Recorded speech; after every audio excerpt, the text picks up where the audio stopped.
바티칸의 비밀 기록 보관소에는 거의 500년이라는 세월로 인해 누렇게 변색된 편지가 7개의 자물쇠로 잠긴 채 보관되어 있어요.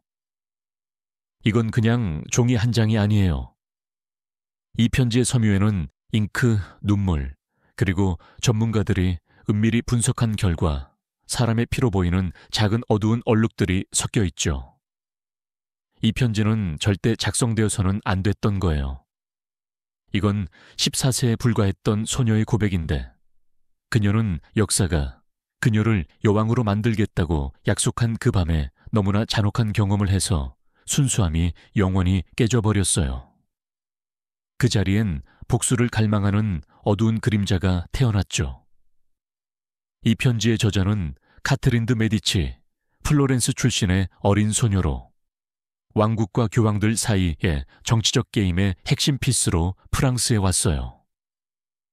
그녀는 자신의 결혼이 명성과 권력의 삶의 시작이 될 거라 믿었죠.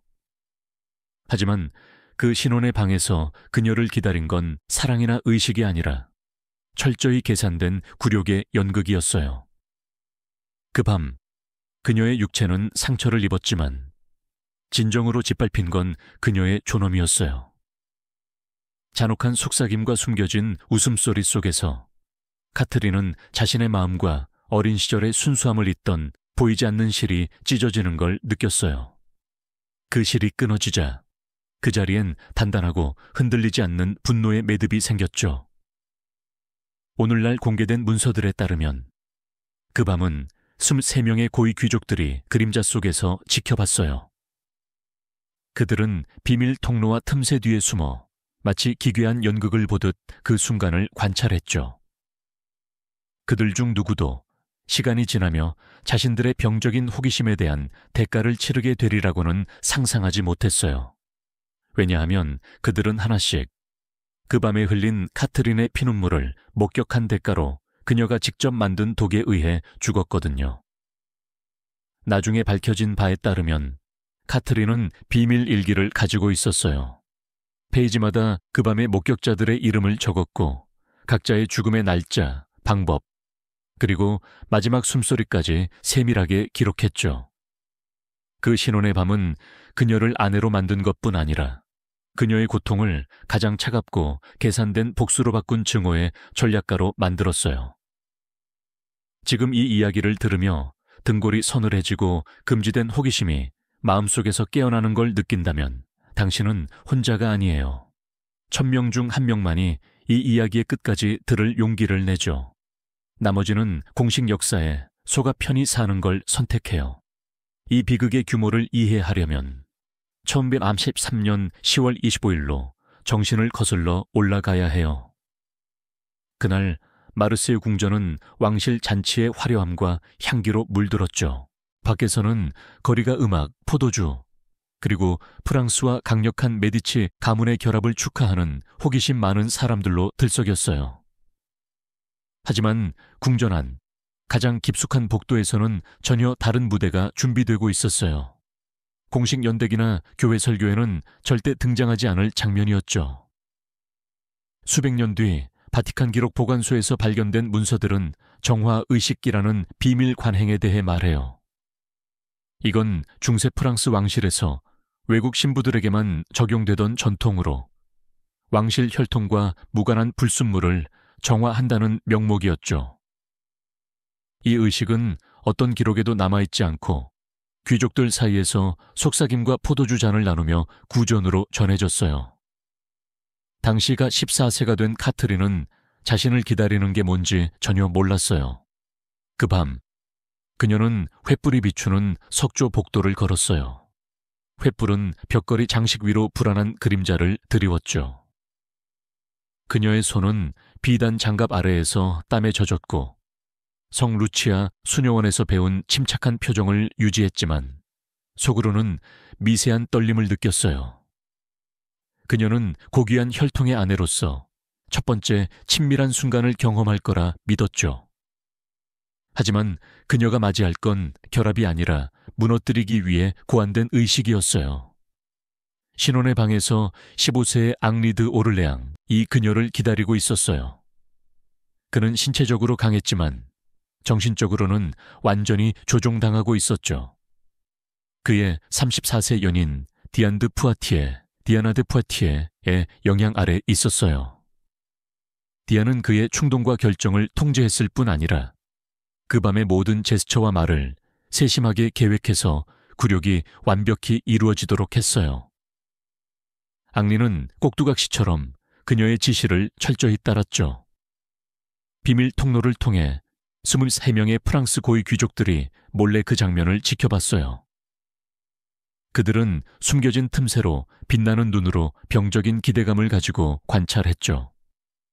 어떤 이들은 천천히 포도주를 마셨고 다른 이들은 어린 이탈리아 소녀가 얼마나 빨리 무너질지 내기를 했어요.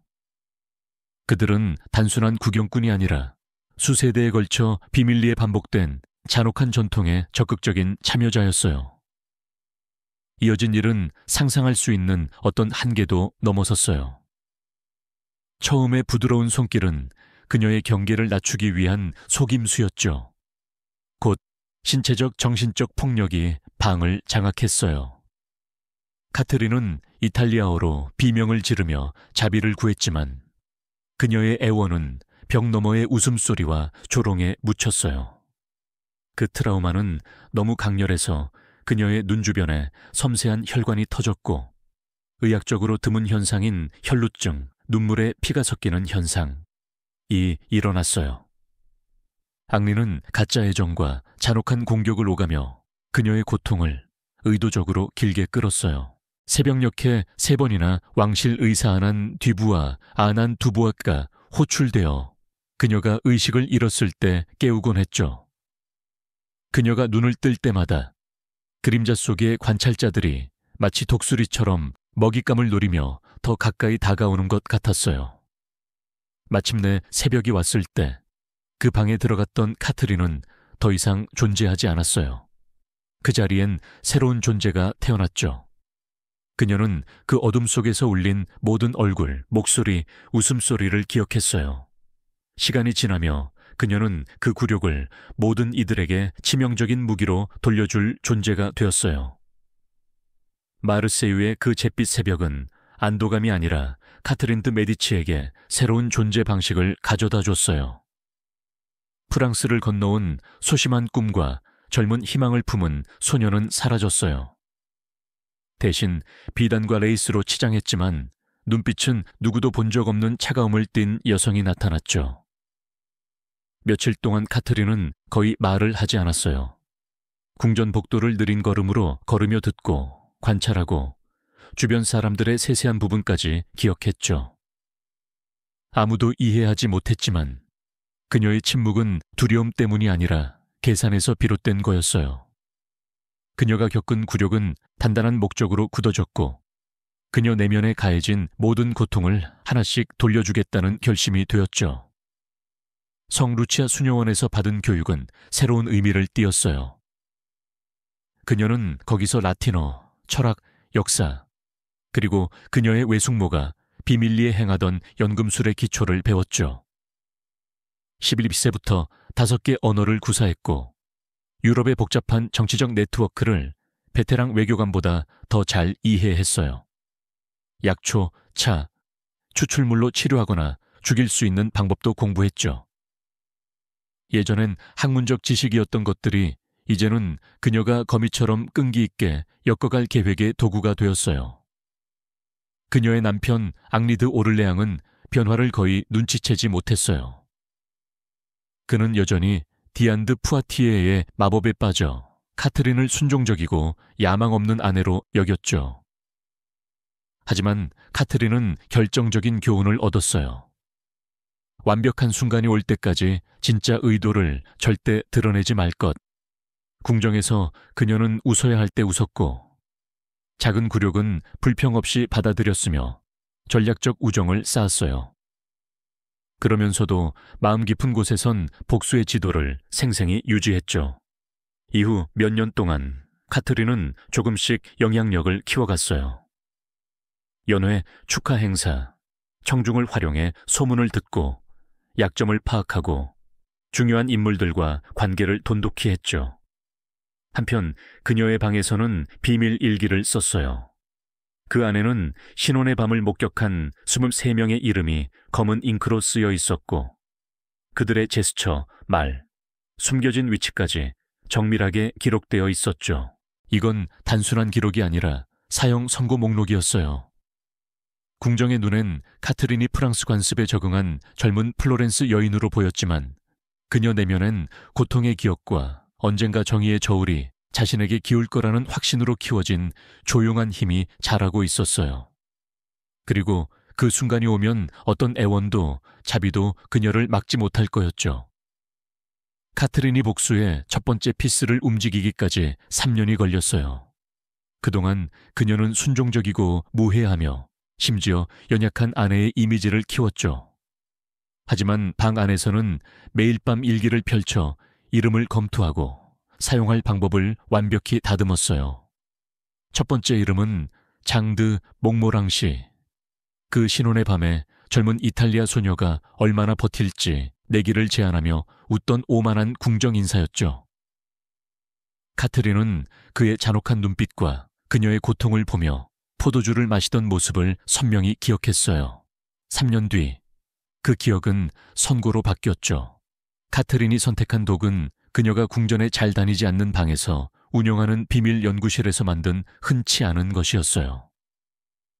공식적으로는 약초 저장실로 알려진 그곳에서 그녀는 몇 달간의 실험을 통해 시쿠타와 수은을 정밀하게 배합한 혼합물을 만들었죠. 이 조합은 격렬한 경련, 입에서 분홍빛 거품, 그리고 몇 시간 동안 이어지는 고통을 일으켰어요. 정확히 그녀가 그 밤에 겪은 증상과 같았죠. 장드 몽모랑 씨는 추운 겨울 아침 그의 방에서 죽은 채 발견됐어요. 궁정은 식중독 가능성을 속삭였지만 카트린은 진실을 알았죠. 그가 치명적인 잔을 마시기 전 작은 유리병에 담긴 붉은 액체와 너는 네가 본 것을 기억하라는 짧은 메시지를 받았어요.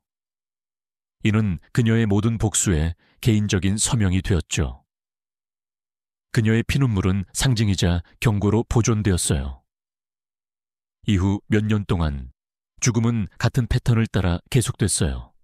피해자들은 정밀하게 선택됐고 카트린에게는 어떤 의심도 가지 않았어요. 궁정은 보이지 않는 그림자가 귀족들의 목숨을 하나씩 앗아간다고 수군거렸죠. 하지만 아무도 그 그림자가 왕비의 조용한 미소 뒤에 숨어 있다는 걸 상상하지 못했어요. 그녀는 차가운 복수를 끓이며 죽음의 그물을 짰죠. 카트린에게 각 살인은 시적인 정의의 행위였어요. 단순히 죽이는 게 아니라 그녀가 겪은 고통을 세심하게 재현하는 거였죠. 일기에서 이름이 지워질 때마다 그녀는 빼앗긴 존엄의 조각을 되찾는 기분이었어요. 카트린의 비밀 일기 속 이름들 중 디안 드 푸아티에라는 이름은 다른 증오로 빛났어요. 디안은 단순한 목격자가 아니라 그 굴욕의 지적 설계자였죠.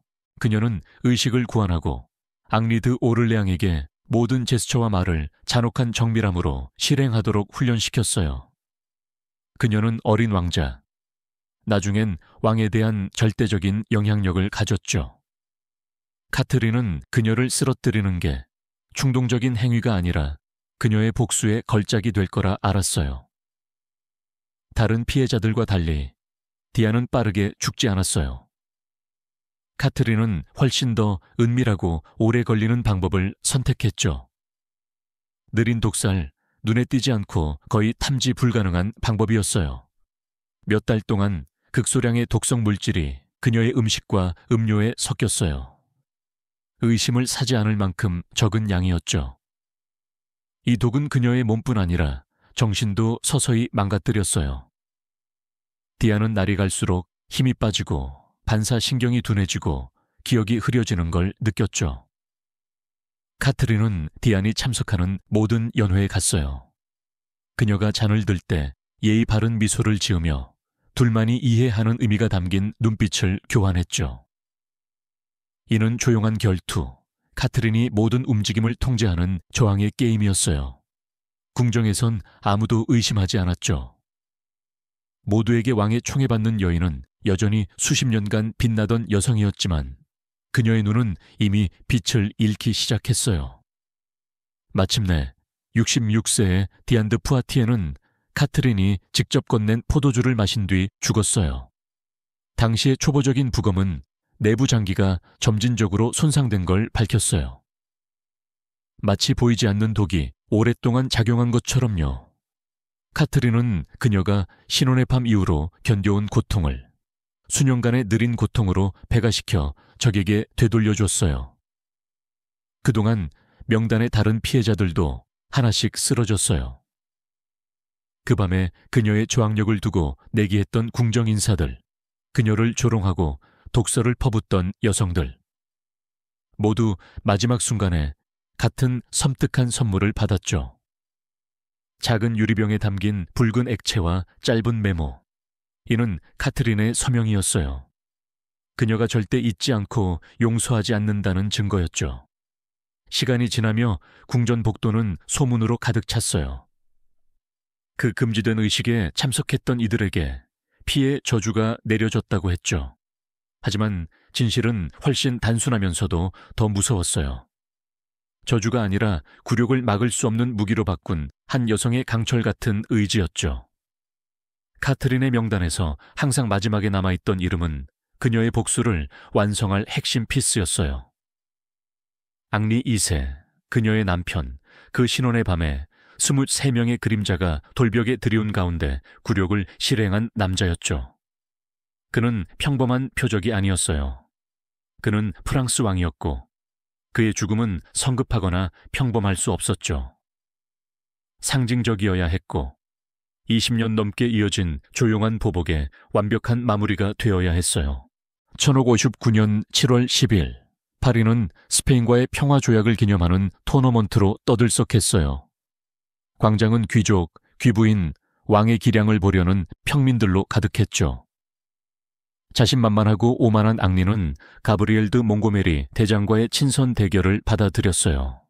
카트린은 왕실 관람석에서 무표정한 얼굴로 모든 움직임을 집중해서 지켜봤죠. 창이 충돌했을 때 몽고메리의 창 조각이 왕의 투구 바이저를 뚫고 눈에 박혔어요. 군중은 숨을 죽였죠. 의사들이 달려왔지만 중상을 입은 왕이 10일 동안 삶과 죽음 사이를 오가며 고통받는 걸 막지 못했어요. 경련, 발열, 환각으로 점철된 길고 고통스러운 최후였죠. 현대 분석에 따르면 이 증상들은 단순히 상처 때문만은 아니었어요. 유물로 보존된 창끝에서 미지의 유기물질 흔적이 발견됐는데 아마도 대결 전에 바른 독극물로 왕의 쇠퇴를 가속하고 고통을 배가시켰을 거예요.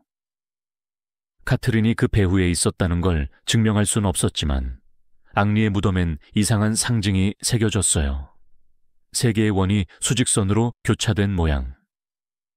1433년 그 밤 카트린이 신혼의 방벽에 자신의 피로 그린 바로 그 상징이었죠. 그녀에게 앙리의 죽음은 계획의 완성이자 최종적인 해방이었어요. 그 마지막 행위로 그녀는 20년 넘게 이어진 굴욕을 무기와 절대적인 힘으로 바꾼 순환을 마무리했어요. 그 밤의 목격자는 더 이상 살아남은 이가 없었어요. 모두 예외 없이 쓰러졌죠. 한때 피눈물을 흘렸던 어린 카트린은 이제 프랑스 궁정에서 가장 두려운 여성이 되었어요. 카트린 드 메디치의 이야기는 유럽 역사에서 가장 정교하고 무자비한 복수 중 하나로 보일 수 있어요. 하지만 실은 이건 훨씬 더 광대하고 소름 끼치는 퍼즐의 한 조각일 뿐이에요. 우리 500년간의 비밀 끝에 공개된 바티칸의 비밀 기록은 카트린이 굴욕을 치명적인 무기로 바꾼 유일한 왕족 여성이 아니라는 걸 보여줘요. 문서들 중에는 블러디 메리로 알려진 마리아 튜더의 잃어버린 일기가 있어요. 공식 역사가 그녀의 통치를 피비린내 나는 처형으로 묘사하지만 그녀의 개인 기록은 그 표면을 겨우 건드릴 뿐이에요. 비밀의식, 공개 처형이 자비로 보일 만큼 정교한 고문 관행들. 그녀의 집착은 단순한 처벌이 아니라 죽음이 오기 훨씬 전에 의지를 꺾는 세심한 고통 설계였어요. 또한 이자보드 바비에르, 라틴어 전사로는 의 암호화된 편지들도 있어요. 부식성 물질과 마약성 물질로 실험하며 죄수들을 장기 실험 대상으로 삼았죠. 의학 연구라는 명목 아래 숨겨진 이 실험들은 사실 완벽한 고문 방법을 만들기 위한 시도였어요.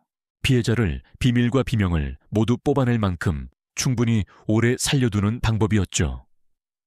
가장 불안한 문서 중에는 루크레치아 보르자의 원고도 있어요. 전설은 이미 그녀를 독의 대가로 묘사하지만 최근 해독된 텍스트는 현대 과학자들도 완전히 재현하지 못한 정교한 공식을 보여줘요.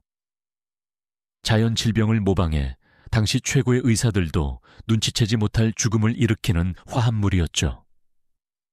카트린처럼 이 여성들 각각은 고통, 배신, 학대에 의해 형성되었고 복종이 아니라 역사에서 지워지려 했던 힘으로 응답했어요.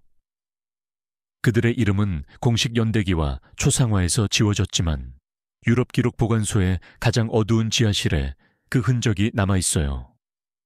누군가 용기를 내어 빛으로 끌어낼 때까지 기다리고 있죠. 이 이야기가 당신에게 우리와 같은 진실의 갈증을 불태웠다면 오늘 우리가 전한 건 중세 왕실의 벨벳 커튼과 돌벽 뒤에 숨은 것의 일부일 뿐이라는 걸 알아야 해요.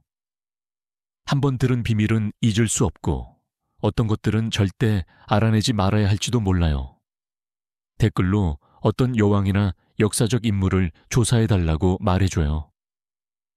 당신의 선택이 다음 에피소드에서 어떤 금지된 비밀을 드러낼지 결정할 거예요. 카트린의 이야기가 어둡게 느껴졌다면 앞으로 나올 건 이게 어린이 동화처럼 보이게 할 거예요.